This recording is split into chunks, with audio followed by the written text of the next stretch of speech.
रुत सावण जी आसीर मिल महबूब आसाइती आहियां। दोस्तों हींअर यादगार महफ़िल जो छहों कलाम ॿुधंदासीं जंहिंजा शाइर आहिनि मंठार फ़क़ीर रहमतुल्लाह अलैह। वाह जी शाइरी आहे दोस्तों, तव्हां ज़रूरु ॿुधो। उस्ताद जलाल चांडी जी यादगार महफ़िल वॉल्यूम नंबर 17 गोल्डन तव्हां ॿुधी रहिया आहियो। शाइर शमन अली मलिक होसपुर कंदकोट खां, जेको उस्ताद जलाल चांडी जो प्यारो दोस्त ऐं शीदाई आहे दोस्तों। इन कलाम जे लाइ असांखे फरमाइश कई आहे असांजे पिरी प्यारे दोस्त हाजी कबूल खान जतोई, ज़िला रहीम यार खान पंजाब खां, शाइर शमन अली मलिक होसपुर कंदकोट खां। अचो त पोइ गॾिजी ॿुधूं पंज चैनल कामना जानी सिंधी यूट्यूब ते ऐं पेज फेसबुक ते।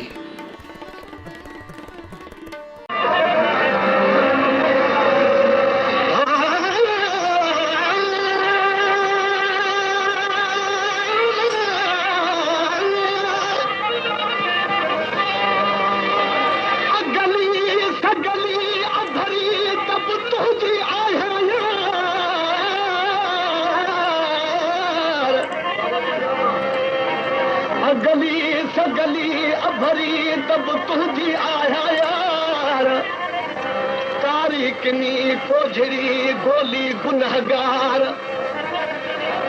हटाई जन हबीब गुरु कदम कुर्बगार, पाद तुझे पादसी मुसलहारो सरदार, तान बखे तन बमेर वो आहे तुझी तार, हरे बेरू राज भतारत काध कमीनी नारिया, रुत सावण जियासीर, रुत सावण जियासीर, ओ मिल महबूब आसाती आया, मिल महबूब आसाती आया, रुत सावण जियासीर, रुत सावण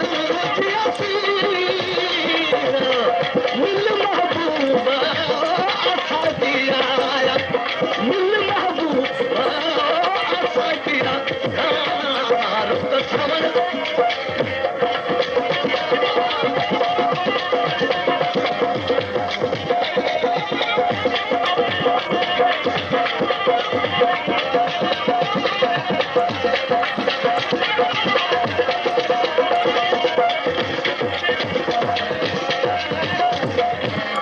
पेश कामरान जानी सिंधी।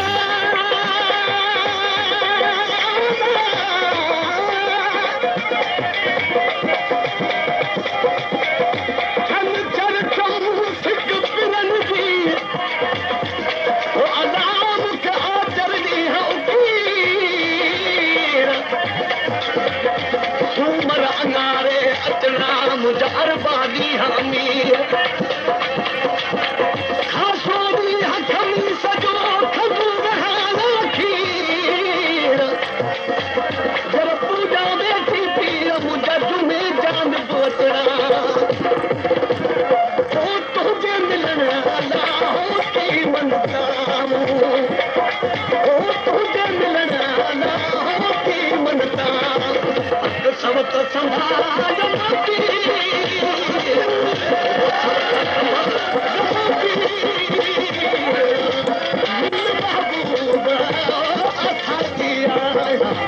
मिल महबूब आसाती रुत सावण जियासीर, रुत सावण जियासीर।